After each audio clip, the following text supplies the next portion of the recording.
Hello viewers, welcome to all of you. তো প্রত্যেককে স্বাগত জানাচ্ছি আমার চ্যানেলে। তো আজকে তোমরা থাম্বনেল দেখে বুঝতে পারছো আমি একটি প্রশ্ন তোমাদের সাথে ডিসকাস করব, যেটি হচ্ছে তোমাদের ক্রিয়েটিভ রাইটিং বলে যে পেপারটি রয়েছে ওখান থেকে। প্রশ্নটি হচ্ছে, can creativity B measured? Justify your answer. এই যে ক্রিয়েটিভিটি, এটা কি একটা মাপা যায়, মানে এটা কি মাপা সম্ভব, মেজার করা যায় এর? তো এটি আমি আজকে অ্যানালাইসিস করব। এটা কিন্তু তোমাদের এক্সামের 10 মার্কস অর 5 মার্কসের জন্য ইম্পর্টেন্ট একটা প্রশ্ন। ওকে, তো চলো ভিডিওটি শুরু করা যাক। আচ্ছা দেখো, ফার্স্ট স্ট্যাঞ্জা আমি প্রথমে ডিসকাস করব তোমাদের সাথে। আচ্ছা কি বলছে, এটা আছে প্রশ্ন। It is generally believe that creativity can not be measured. এটা প্রাথমিকভাবে মানা হয় যে ক্রিয়েটিভিটি মাপা সম্ভব নয়। This believe is almost certainly wrong. কিন্তু আমাদের এই বিশ্বাসটি কিন্তু ভুল প্রমাণিত হয়েছে। In fact creativity can be measured and managed. এমনকি ক্রিয়েটিভিটি বর্তমান দিনে মাপা সম্ভব এবং ওটাকে ম্যানেজও করা যায়। We know this in large part thanks to the work of Jonathan Plucker. তাহলে দেখো, তাহলে এই যে ঘটনাটা, এটা সম্ভব হয়েছে কার জন্যে?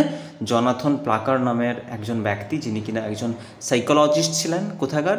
ইন্ডিয়ানা ইউনিভার্সিটির সাইকোলজিস্ট। তো এনাকে এই যে ক্রিয়েটিভিটিটা মাপা যাচ্ছে, তার যে ক্রেডিট এনাকেই দিতে হবে। হি রিঅ্যানালাইজড ডাটা ফ্রম আ স্টাডি। তিনি একটা স্টাডি করে দেখেছেন এবং কিছু ডাটা ইন্টারপ্রেট করে দেখেছেন। পল টরেন্স একজন ব্যক্তি হ্যাড কন্ডাক্টেড ইন 1972। 1972 সালে এই একজন ব্যক্তি একটা সেমিনার কন্ডাক্ট করেছিলেন, যেখানে 400 জন ছেলে ছিল। 400 জন ছেলে ছিল ফ্রম আ মিনিওপলিস এলিমেন্টারি স্কুল। তাহলে এই স্কুল থেকে, এই পার্টিকুলার স্কুল থেকে 400 জন ছাত্রীর উপরে তিনি একটা স্টাডি করেছিলেন। ওকে, এবং তিনি সেখানে বুঝতে পারেন Torrens had applied his new famous Torrens test of creative thinking. এই যে দেখো, এই যে এইটা জাস্ট 1 মিনিট, এই যে এটা Torrens test of creative thinking, TTCT। এটা একটা তিনি টেস্ট করেন। টরেন্স মানে তার নামেই এটার নামকরণ হয় যে টরেন্স টেস্ট। তো এটা কী করা হয়? এটা বেসিক্যালি এই টেস্টের মাধ্যমে তিনি ওই ডাটাগুলো পান to this sample to measure the creativity of participants. ওই যে 400 জন স্টুডেন্ট ছিল, ওদের ওপর এই মানে টেস্টটা নিয়ে কিন্তু তিনি কি করেন, ক্রিয়েটিভিটি যে মাপা সম্ভব তার একটা কি বলবো, একটা সূত্র খুঁজে পান তিনি, যে হ্যাঁ এটা মাপা সম্ভব। নেক্সট স্ট্যাঞ্জা কি বলছে তাও। When Placard did was match the 1972 DTCT findings to the children's creative accomplishments as adults measured as publicly recognized creative achievements. তাহলে এটা বলছে প্লাকার ডিড, এটা কত সালে করেছিল? 1972-তে। তাহলে 1972-তে দেখতে পাই যে চিলড্রেনের যে ক্রিয়েটিভ যে ফিচার্সগুলো, এগুলো কিন্তু একটা অ্যাডাল্টস বা একটা পাবলিকলি রিকগনাইজড ফিগারের উপরেও কিন্তু জিনিসটা মানে মাপা সম্ভব হচ্ছে। শুধু চিলড্রেনের মধ্যে সম্ভব নয়, অ্যাজ ওয়েল এজ আমরা সেটাকে, এই যে ক্রিয়েটিভ ব্যাপারটা আমরা একটা প্রাপ্তবয়স্ক মানুষের উপরেও আমরা মেজার করতে পারি। The results showed that the correlation between the TTCT measures and for lifetime creative accomplishment was more than 3 times stronger than the correlation between creative accomplishment and childhood IQ. তাহলে কি বলছে দেখো, দ্য রেজাল্ট শোড দ্যাট, এই যে রেজাল্টটা একটা এই সিদ্ধান্ত দেয় আমাদেরকে যে এই যে কোরিলেশন, এই যে পরস্পর সম্পর্ক, কার বিরুদ্ধে, কার মাধ্যমে? TTCT, এই যে মানে টরেন্স টেস্ট, আর এই যে লাইফ টাইম ক্রিয়েটিভ অ্যাকমপ্লিশমেন্ট, মানে একটা বাচ্চা ছেলের যে IQ, এই দুটোর মধ্যে যে এটা কিন্তু TTCTটা অনেক স্ট্রঙ্গার।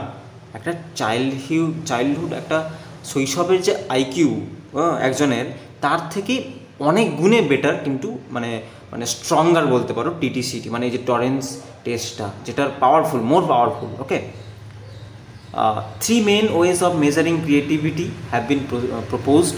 তাহলে এই সিদ্ধান্ত থেকে আমরা বুঝতে পারি যে মোট 3টে প্রসেস আছে। কি কি? দ্য ক্রিয়েটিভিটি কোশেন্ট সিকিউ, হ্যাঁ, তারপরে হচ্ছে psychometrics and the social personality approach. এই যে তিনটে মোট ওয়ে আছে, এই তিনটেতে ক্রিয়েটিভিটি মাপা সম্ভব। Measuring creativity by a question similar to an IQ. তাহলে এই যে ক্রিয়েটিভিটি যে মাপাটা কিসের মাধ্যমে, এই যে ক্রিয়েটিভিটি কোশ্চেনের মাধ্যমে, এটা একটা আইকিউর সমান, was unsuccessful because creativity is a highly abstract concept. এই যে ক্রিয়েটিভিটি দিয়ে তুমি আইকিউকে যে মাপছো, এটা একটা আনসাকসেসফুল হয়েছিল, সাকসেসফুল হয়নি। কারণ কি, ক্রিয়েটিভিটি হচ্ছে একটা হাইলি অ্যাবস্ট্রাক্ট একটা concept. Okay, there can be no right or wrong answers to set up question out creativity. তাহলে এখানে কিন্তু ক্রিয়েটিভিটি সম্পর্কে ভালো না খারাপ, সঠিক না ভুল কোনো উত্তর দিতে পারে না পার্টিকুলার এই আইকিউ। তাই সিকিউকে দিয়ে আইকিউ মাপা পসিবল হয়নি। However have manage to test creativity by test which employ imagination and open mindless to various option. এইভাবে ক্রিয়েটিভিটিগুলো মাপা যায় ইমাজিনেশনের থ্রু দিয়ে, ওপেন মাইন্ডেডনেস দিয়ে।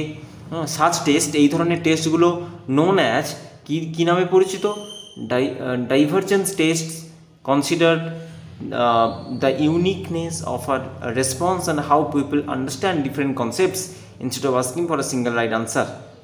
তাহলে বুঝতেই পারছো। নেক্সট বলেছে অ্যানাদার ওয়ে টু মেজার। তাহলে এইভাবে এটা একটা ওয়েতে মেজার করা যায়, ওপেন মাইন্ড ডেডনেস অপশনের মাধ্যমে, ইমাজিনেশনের মাধ্যমে। তো নেক্সট হচ্ছে another way to measure outcome of creative actions could be psychometrics. এই যে দেখো, এই যে এইটা পড়লে এইগুলোকে এলাবোরেট করছো তুমি, এই তিনটে অপশানকে, এই যে তিনটে অপশান দেখতে পাচ্ছ, এই যে তিনটে অপশান, এই তিনটে অপশানকে তুমি এলাবোরেট করছো। এবারে এটার থ্রু দিয়ে এটাকে মাপা সম্ভব নয়, কারণ বুঝতেই পারছো যে ক্রিয়েটিভিটি হচ্ছে একটা হাইলি অ্যাবস্ট্রাক্ট কনসেপ্ট। এবারে পড়ে থাকছে সাইকোম্যাট্রিক্স। এই সাইকোম্যাট্রিক্সটা কি বলছে দেখো, another way to measure outcomes of the creative action could be psychometrics. It is using questionnaires to measure people skill. এটা কোয়েশ্চেন করে, তাহলে এখানে কোনো কোয়েশ্চেন করতে পারছিল না, তাই এটা হচ্ছিল না আউটকাম। বাট এখানে কোয়েশ্চেন করতে পারছে কার উপরে, পিপল, লোকেদের স্কিলের ওপরে, ক্যারেক্টার ট্রেটসের উপরে, এডুকেশনাল অ্যাটেনমেন্টের উপরে, নলেজ, জ্ঞানের উপরে একজনের, in order to find out about people's attitude, behaviours and thinking. এই যে মানুষের বিহেভিয়ার, থিঙ্কিং, অ্যাটিটিউড, এগুলোর উপরে কোয়েশ্চেন মার্ক ফেলতে পারছে। তাই একটা এফেক্টিভ প্রসেস হচ্ছে এই যে যেটা পড়লে সাইকোমেট্রিক্স। এটা খুব একটা এফেক্টিভ বই হচ্ছে, যার মাধ্যমে কি না ক্রিয়েটিভিটিটা মেজার করা যাচ্ছে। কারণ কি, কারণ একটা পিপলের যে ক্রিয়েটিভ জিনিসগুলো, যেটা একটা পিপলের চিন্তাভাবনা, স্কিল, তার অ্যাটিটিউড, বিহেভিয়ার, থিঙ্কিং, এগুলোর উপরে কী করতে পারছে, কোয়েশ্চেন তৈরি করতে পারছে। আর যেখানে কিনা এই যে ক্রিয়েটিভ কোশ্চেন আইকিউর উপরে কোশ্চেন করতে পারছিল না, তাই এটা এফেক্টিভ নয়। ক্লিয়ার জিনিসগুলো আপাতত আশা করি কিছুটা ক্লিয়ার হলো। মোটামুটি জন প্লাকার বলে একজন ব্যক্তি একটা টেস্ট করেছিলেন এবং তিনি উপনীত হয়েছেন যে হ্যাঁ সম্ভব ওখানে, ঠিক আছে, বেসিক্যালি ওখানে সম্ভব। তো ক্রিয়েটিভিটি মেজার করতে পারি এবং কোন কোন প্রসেসে, এই যে তিনটে প্রসেস, এই যে দেখতে পাচ্ছ, এটা যদি দেখতে পারো, এই যে এইটা বেসিক্যালি এইটা 3 main ways of measuring creativity. তো তার মধ্যে হচ্ছে এই যে এটা হচ্ছে একটা সিকিউ, এটা সাইকোম্যাট্রিক্স, আর এটা আইকিউ যেটাকে আমরা বলতে পারি, বা সোশ্যাল পার্সোনালিটি অ্যাপ্রোচ, সেটাকে আইকিউ আমরা বলি। তাহলে এই সিকিউ আর আইকিউ ব্যাপারটাকে কোনোভাবে ইয়ে করা যাচ্ছে না। ওকে, সিকিউ আর আইকিউ, সিকিউ আর যে আইকিউ, সিকিউ আর আইকিউ ব্যাপারটা কোনোভাবে ইয়ে করা যাচ্ছে না, পরস্পরের সাথে সম্পর্কিত নয়। কারণ কি, কারণ এটা কি না, এই যে সিকিউ বা আইকিউ কিন্তু একটা কোনো আনসার দিতে পারে না আমাদেরকে, তাই আমরা কোনো একটা সঠিক সিদ্ধান্তে এসে পৌঁছতে পারি না। যেখানে কিন্তু এই যে সাইকোম্যাট্রিক্স এই বিষয়গুলোর উপর প্রশ্ন করে। ওকে, তাই জিনিসটা আমাদের কাছে এফেক্টিভ হয়। আশা করি বোঝা গেছে। তোমরা এটা স্ক্রিনশট করে নিতে পারো, এটা যা আছে পড়ে নিতে পারো। তোমাদের এক্সামের জন্য খুব একটা ইম্পর্টেন্ট প্রশ্ন আমি আজকে ডিসকাস করলাম, তো আশা করি তোমাদের হেল্পফুল হবে। ওকে, আচ্ছা, নেক্সট একটাই কথা বলবো, অনেকে কনফিউজ আছো ব্যাপার, অনেক মানে এই নোটস নিয়ে ক্রিয়েটিভ রাইটিংয়ের। যারা নেবে বলছো আমার সাথে কন্ট্যাক্ট করতে পারো। আনসার যাই হোক, তোমরা কিন্তু কোয়েশ্চেনগুলো পরপর সাজানো হচ্ছে দেখে নিতে পারবে, এবং যদি আমার আনসার পছন্দ না হয় তোমরা নিজেরও করে নিতে পারবে। বাট কী কী প্রশ্ন রেডি করতে হবে কিন্তু আমার এই নোটস থেকে তোমরা পেয়ে যাবে। ওকে, সো যদি কোনো ব্যাপারের মধ্যে ইয়ে থাকে আমাকে এই নাম্বারে কন্ট্যাক্ট করো, আমি নোটসটা প্রোভাইড করে দেবো। ঠিক আছে, তো আজকের ভিডিও এতটুকুই। সবাই খুব ভালো থাকো। দেখা হচ্ছে নেক্সট ভিডিওতে। Till then goodbye and tata.